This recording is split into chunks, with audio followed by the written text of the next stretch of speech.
Bien, bonjour à toutes et à tous. Bienvenue sur cette nouvelle vidéo qui s'intitule Comment calculer le rendement d'une action. Alors tout d'abord, je vais commencer par définir ce qu'est un rendement. Le rendement net d'une action indique le pourcentage de dividendes versés aux actionnaires par rapport au prix actuel de l'action. C'est en fin de compte la rentabilité qui est procurée par le dividende distribué. On parle bien là de rentabilité du dividende et pas de la rentabilité de l'action au global. Le calcul est très simple, c'est le dividende versé qui est divisé par le cours de l'action de la société. Donc, si on prend un exemple, une société X cotée 100 € et qui verse un dividende de 2 € aura un rendement de 2%. Le rendement et le dividende, on peut le trouver sur des sites spécialisés tels que Zone Bourse, Google, Yahoo Finance, TradingSat, mais également sur les sites d'entreprise. Vous allez sur la page investisseurs finance des entreprises et vous pouvez voir le rendement ou le dividende versé. Cela permet de savoir ce qui s'est passé précédemment et d'avoir donc une vision un peu plus historique pour avoir une moyenne du rendement de l'entreprise. Ici, sur le site TradingSat, on peut voir donc l'entreprise Total Energy et on peut voir l'historique des dividendes de Total Energy. Et là, ça remonte jusqu'à 2004. On peut voir que c'est un dividende dit trimestriel, c'est-à-dire qu'il est versé 4 fois par an. On peut voir pour l'année 2020 les dates de versement qui correspondent aux dates pour lesquelles enfin, les dates auxquelles vous recevez les dividendes sur votre livret, donc votre PEA ou votre compte titre, et qu'il s'agit donc, il y a 3 acomptes et un solde, à chaque fois d'un montant de 0,66 €. Donc on est à peu près aux alentours des 2 €, je sais plus, 2,50 €, 2,70 €, le dividende annuel.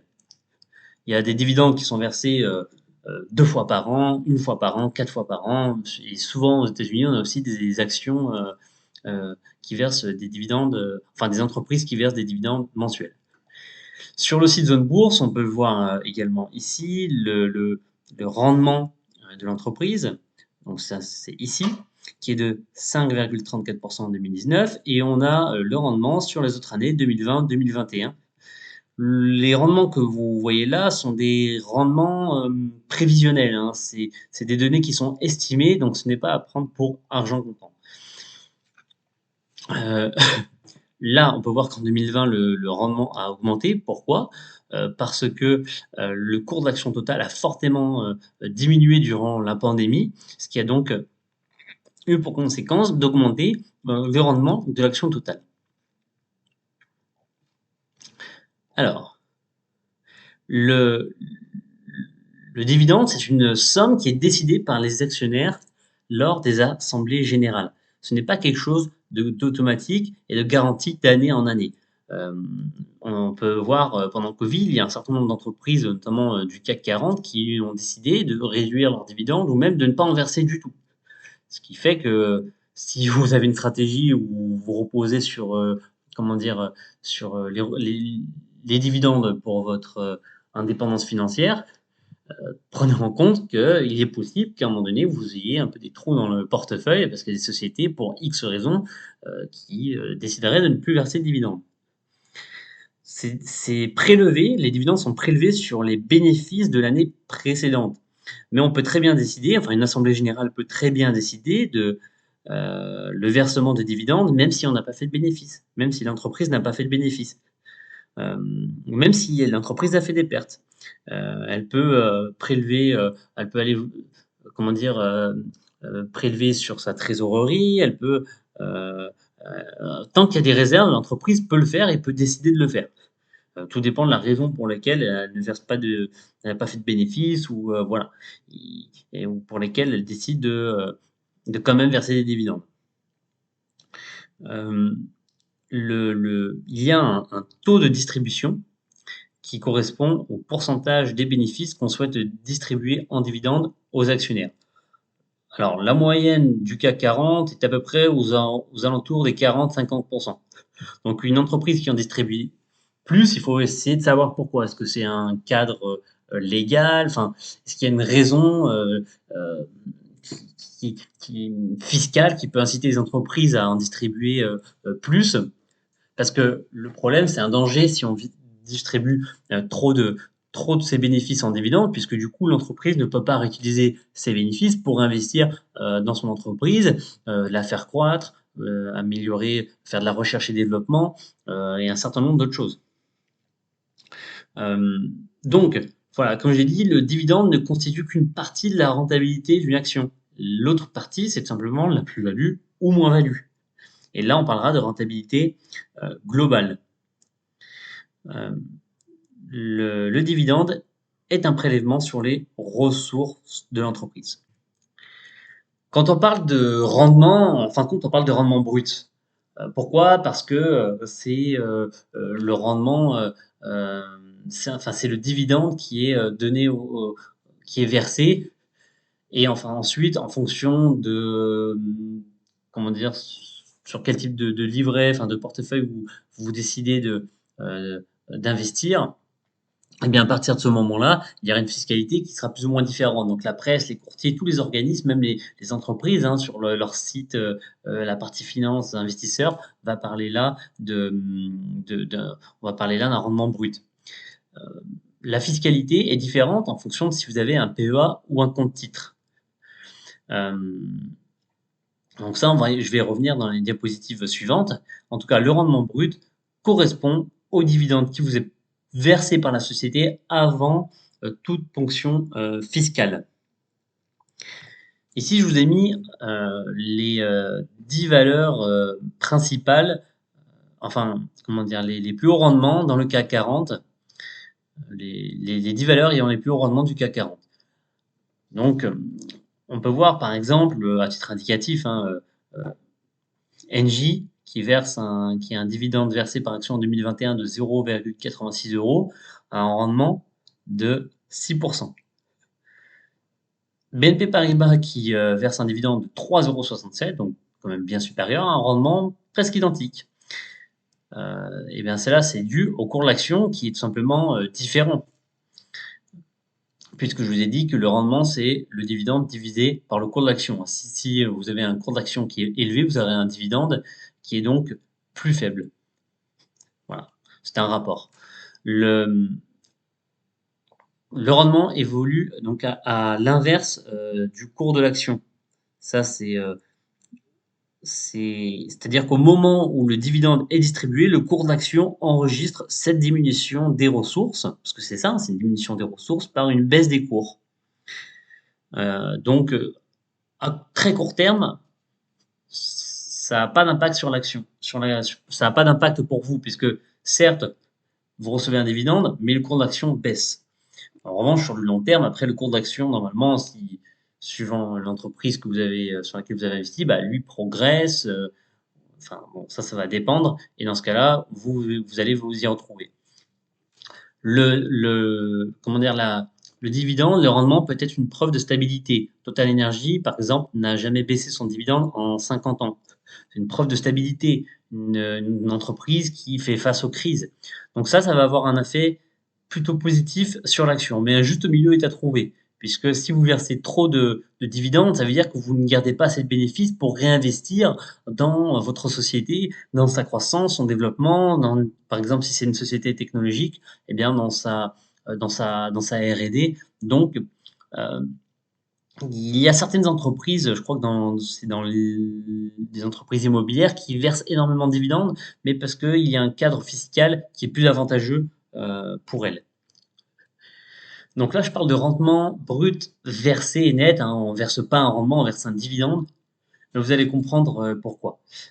Alors déjà, le rendement brut, encore une fois, sert à choisir une action, puisque si vous comparez différentes entreprises, c'est ce rendement que vous allez utiliser pour les comparer. C'est le rendement brut.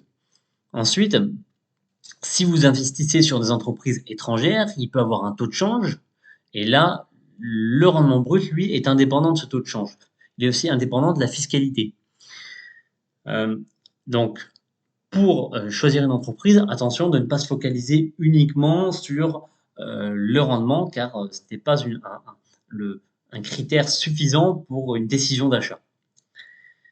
Dans un PEA, ce que j'appelle donc rendement versé, il est égal au rendement brut. Pourquoi? Parce qu'il n'y a pas de ponction fiscale dans le cadre d'un PEA si vous ne retirez pas vos fonds avant les 5 ans. En clair, si vous percevez des dividendes dans le cadre de votre PEA, ils arrivent sur votre compte espèce, vous ne payez pas d'imposition sur ces dividendes. Vous en paierez uniquement si vous retirez vos fonds. Et dans ce cas-là, si vous attendez 5 ans, c'est là l'avantage fiscal du PEA, 5 ans à partir de la date d'ouverture, c'est la date d'ouverture qui compte, c'est pour ça que je conseille à tout le monde d'ouvrir un PEA dès que possible, parce que vous pouvez ouvrir un PEA avec, je crois, 10 ou 300 euros au-dessus, enfin une petite somme, et à partir de ce moment-là, le compteur fiscal est lancé. Et même si vous décidez d'investir 5 ans plus tard, par exemple, c'est top, parce que ça veut dire qu'à partir dès que vous allez investir, vous pourrez retirer vos fonds. Donc, dans le cas où vous retirez vos fonds après ces 5 années, vous devrez vous acquitter des prélèvements sociaux de 17,8%. Attention, depuis récemment, merci l'administration fiscale, il y a la fin du taux historique. C'est-à-dire qu'à l'époque, quand les prélèvements sociaux étaient inférieurs, eh bien, on gardait le taux historique si jamais il y avait une modification des prélèvements sociaux. Donc, ceux qui avaient des prélèvements sociaux à l'époque dans les 15%, aujourd'hui, toujours un prélèvement de 15%, même si le taux est aujourd'hui de 17,8%. En revanche, maintenant, si vous ouvrez un PEA, que demain les prélèvements sociaux augmentent à 20%, vous paierez 20%. Donc ça, voilà. Merci à l'administration fiscale. Concernant le compte titre. Alors déjà, le rendement versé, il aura été impacté par les impôts qui sont prélevés à la source. Donc si on est dans le cadre d'un pays étranger, il y a une imposition à la source du pays. Alors, il existe, comme vous pouvez le voir ici, des conventions fiscales entre certains pays pour éviter la double imposition. Mais ça ne va pas être le cas de cette vidéo d'expliquer le détail de la fiscalité. Mais en tout cas, sachez que, par exemple, il y a des conventions entre les États-Unis et la France qui fait que vous n'allez pas être amené à payer une imposition à la source, un prélèvement à la source aux États-Unis, et puis un prélèvement à la source en France, et puis les prélèvements sociaux, sinon on n'en finit plus. Bon, depuis le 1er janvier 2018, donc les gains qui sont réalisés sur la revente d'actions détenues dans un compte titre ordinaire sont soumis à un prélèvement fiscal de 12,8% et un prélèvement social de 17,2%. Donc on rentre là dans ce qu'on appelle le prélèvement forfaitaire unique, le PFU, qui est globalement à 30%. C'est le mode de taxation par défaut. C'est à vous de faire la demande d'être imposé à l'IR si vous déterminez que c'est plus avantageux pour vous. C'est à vous de faire cette demande auprès de l'administration fiscale et voilà, avec la plus grande rigueur qui s'impose, bien sûr. Maintenant, le rendement net. Donc, le rendement net correspond aux dividendes que vous recevez une fois toutes les impositions effectuées. Il s'agit bien là donc de ce que vous touchez réellement. C'est l'argent qui va vraiment rentrer entre guillemets dans vos poches.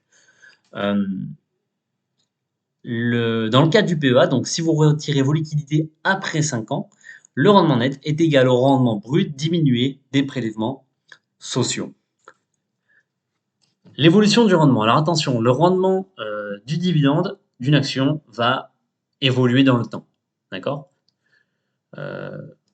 Alors, ce n'est pas le rendement du dividende, j'ai fait une erreur, c'est le rendement d'une action. Va évoluer dans le temps.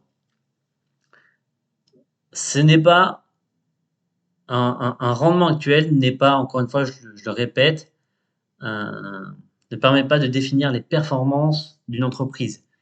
On parle là de la rentabilité du dividende. Ce n'est pas un critère de choix. On doit prendre, pour le choix l'achat d'une action, on doit prendre beaucoup d'autres critères pour se faire un avis plus global. Donc, comme je le disais un peu précédemment, d'autres choses influent sur le rendement, comme le pourcentage de distribution des bénéfices, le cours de l'action. Une entreprise qui performe va avoir tendance à avoir un cours de l'action qui va fortement augmenter et donc ce qui va avoir un effet un peu pas négatif mais qui va diminuer le rendement. Il faut bien prendre en compte, quand vous voulez choisir une action aussi, le taux de croissance des dividendes. Il y a aussi des événements imprévisibles. Par exemple, la crise du Covid, comme je disais, il y a certaines entreprises qui ont arrêté de verser des dividendes. Il y en a qui ont diminué de 30 ou plus, le versement, enfin le montant des dividendes distribués. Ça va avoir un réel impact sur votre rémunération puisque vous, en tant qu'actionnaire, forcément, vous, vous allez percevoir des dividendes moins importants. Donc, voilà, tout ce que je peux dire aujourd'hui sur le rendement. Si vous avez des questions, bah, posez-les en commentaire. Et puis, pour se tenir au courant des prochaines vidéos, euh, eh bien, abonnez-vous, matraquez-moi ce pouce bleu et on se retrouve à bientôt. Merci beaucoup et au revoir, à bientôt.